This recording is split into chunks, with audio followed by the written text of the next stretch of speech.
জনপ্রিয় Islamic scholar Mizanur Rahman Azhari তার Australia সফর নিয়ে ছড়ানো ভিসা বাতিলের খবরকে বিভ্রান্তিকর বলে দাবি করেছেন।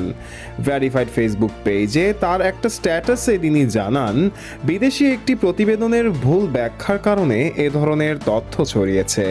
তিনি বলেন, অস্ট্রেলিয়ায় অবস্থানকালে এখনও কোনো বক্তব্যই দেননি, তাই সাম্প্রতিক কোনো বক্তব্যকে ভিসা বাতিলের কারণ হিসেবে দেখানো সম্পূর্ণ অসত্য। বিষয়টি সাংবাদিকদের জন্য সহজেই যাচাইযোগ্য বলেও উল্লেখ করেন তিনি। আজহারি আরও অভিযোগ করেন, কিছু স্বার্থান্বেষী মহল ও নাস্তিক্যবাদী গোষ্ঠী পরিকল্পিতভাবে পুরনো ও প্রেক্ষাপটহীন বক্তব্য তুলে ধরে প্রশাসনিক সিদ্ধান্তে প্রভাব বিস্তার করার চেষ্টা করছে। এর আগে একই ধরনের ঘটনার কারণে যুক্তরাজ্য সফরেও বাধার সম্মুখীন হওয়ার কথা স্মরণ করেন তিনি জোর দিয়ে বলেন, তিনি সাম্প্রদায়িক সম্প্রীতি ও শান্তিপূর্ণ সহাবস্থানে বিশ্বাসী, যা তার বিভিন্ন আলোচনায় প্রতিফলিত হয়েছে।